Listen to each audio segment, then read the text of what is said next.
The house of belonging. The blessings for which we hunger are not to be found in other places or people. These gifts can only be given to you by yourself. They are at home in the heart of your soul.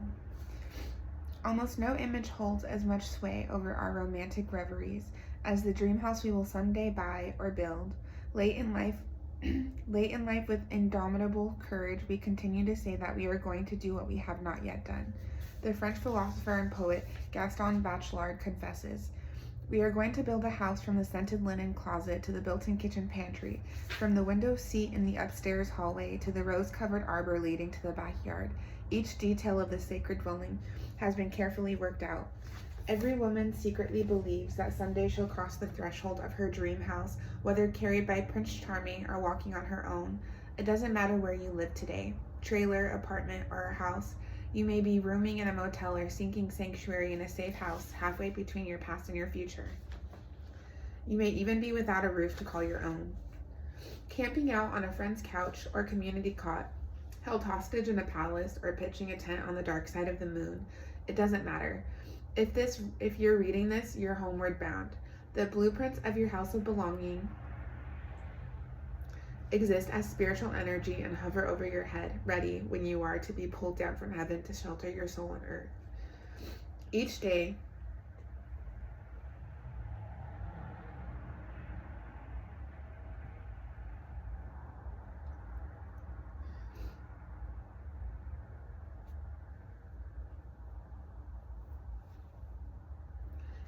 as Emily Dickinson says, you dwell in possibility. You must believe this because it's true. The house of belonging is an ancient Celtic metaphor for the human body as the earthly home for the soul. It is also used to describe the deep peace and feeling of safety, joy, and contentment found in intimate soul-friend relationships. This beautiful expression of connection is poetically explored in John O'Donohue's Anam Cara. When you learn to love and to let yourself be loved, you come home. You come home to the hearth of your own spirit.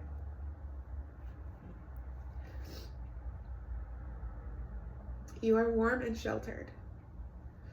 You are completely one in the house of your own longing and belonging.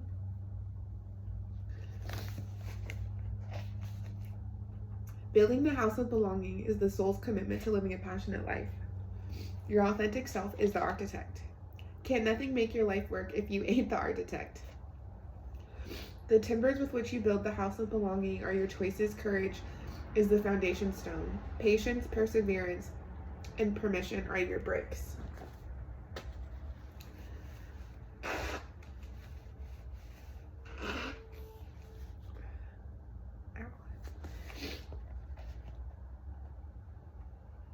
The timbers with which you build the house of belonging are your choices.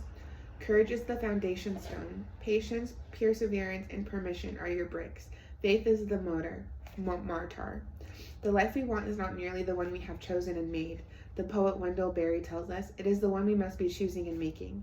Are you finding it difficult to make the choices your future is urging you toward?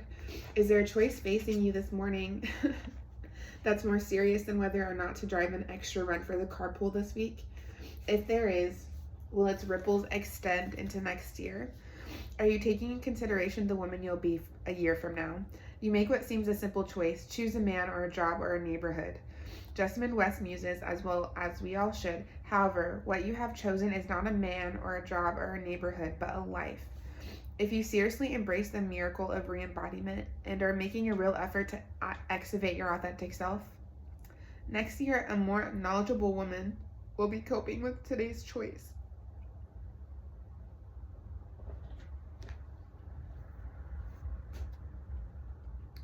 So start thinking of yourself as only a placeholder. You might like to ask your authentic self what she thinks. She knows something you don't, your destiny, where you're healed.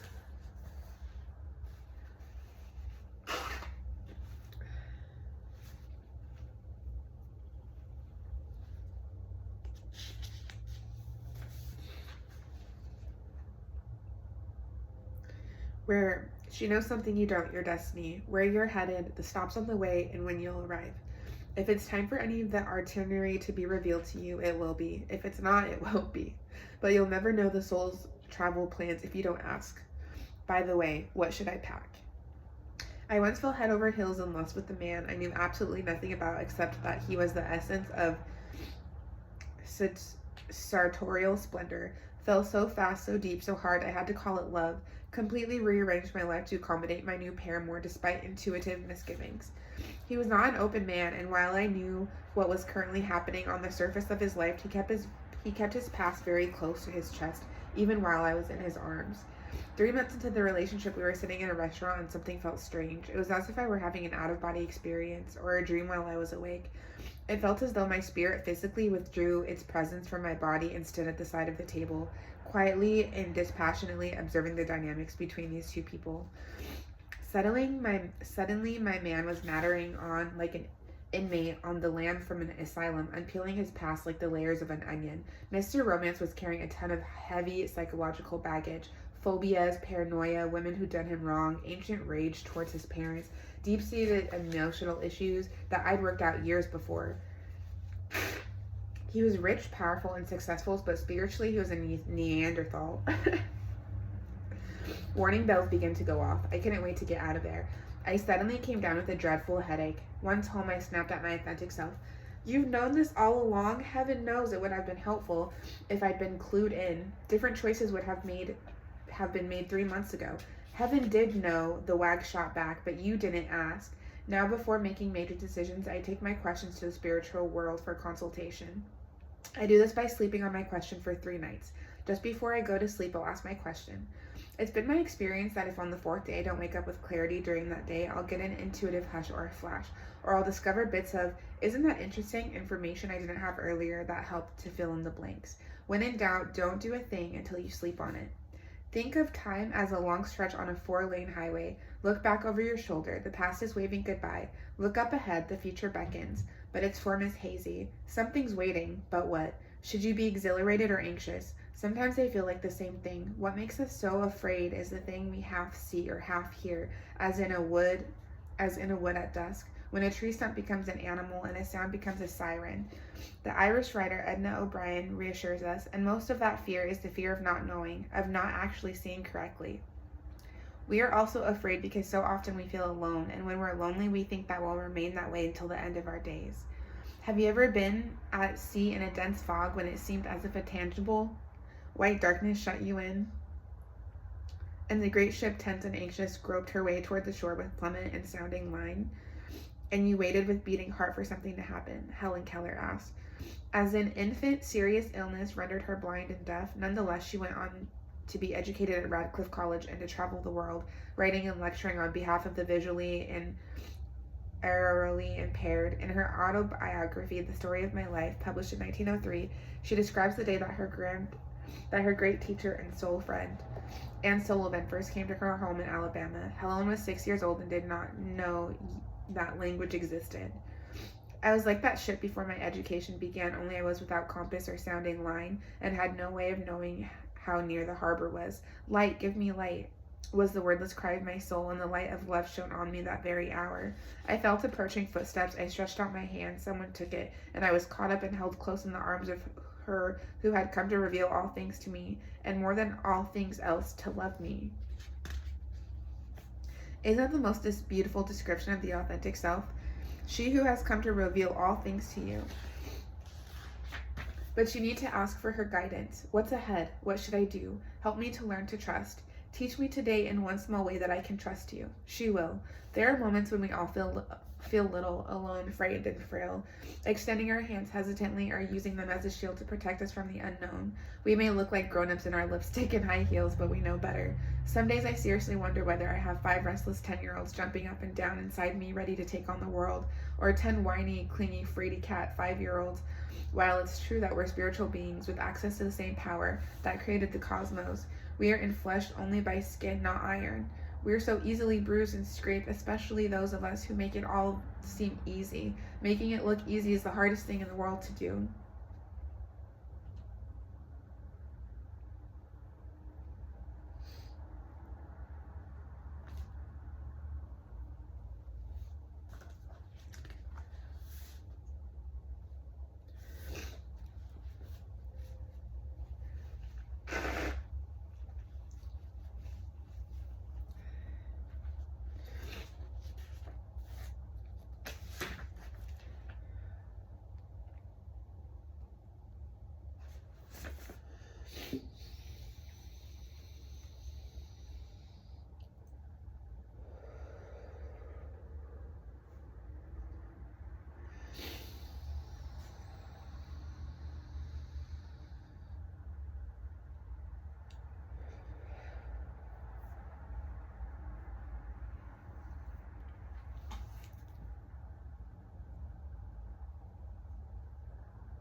when I was younger, my mom had me when she was a teenager, and we lived with my grandparents, but sometimes we would move out, and then when I got older, we would move like from her friend's house to her other friend's house. We would get an apartment, and then we would move back to my grandma's house, and then we would get an apartment. I think around when I was 14 was when we officially like moved out on our own and like stayed on our own. But I always liked moving because it was like starting over. Like you got to redecorate your room, and you got to have like a fresh start in the house. And even when I was in my early 20s, I had to move a lot because I lived in Davis, and in Davis, like when you're living with college students, I was living with my best friends, but like it was so inconsistent, and I would really get stressed out wondering where I was going to live the next year, that it was really hard for me to like enjoy where I was even at, because I was just constantly stressed out about like where I was going to be next, and if I was going to have stability or not.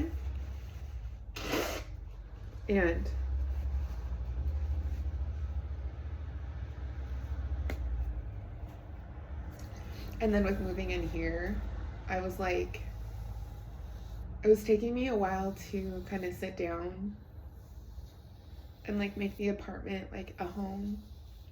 And I started making it a home and like decorating the kitchen. Like the kitchen looks so cute now. And I got some stuff, and I've been so lucky that I've been getting like furniture, and like I got a rug from somebody I work with, and like a really nice rug, and I got furniture, and I got bed frames. I don't have mattresses yet, but like I got the bed frames. And like almost all of the furniture, the only thing I paid for was my dresser. But like I've just been so lucky to have like a lot of support, and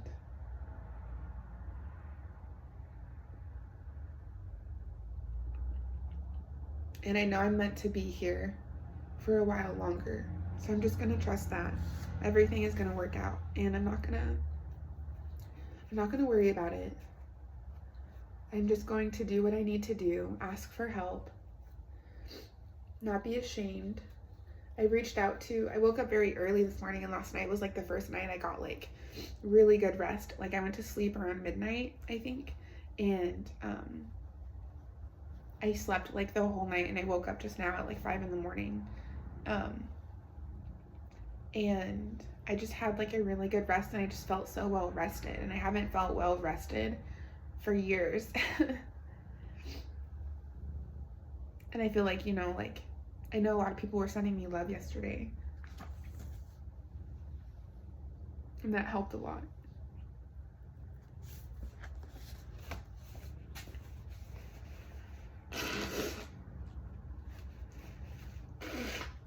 Okay. Fragile moments come to all of us. To the cashier at the grocery store who's trying to keep it all together as she rings you up, not quite as fast as you'd like. To the hold on, I need some water.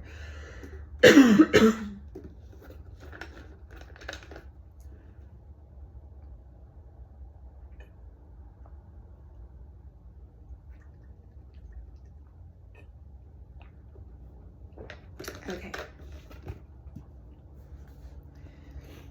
Fragile moments come to all of us. To the cashier at the grocery store who's trying to keep it all together as she rings you up, not quite as fast as you'd like. To the television superstar so wealthy and successful she's an easy target of the self-righteous, to the politician's wife, ashamed by her husband's front page peccadillos. To the domestic goddess who has to endure the embarrassment of her husband walking out on her with her former assistant while she's on tour promoting a book on weddings, no less. Say what you will there, but for the grace of God, go we, and don't you ever forget it. Those public women who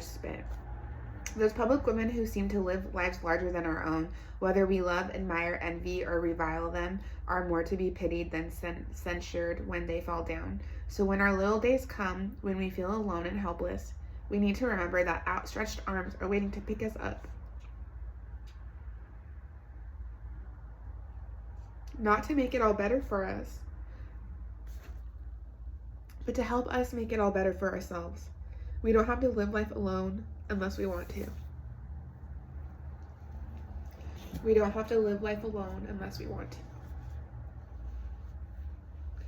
I love you guys. Thank you for the support.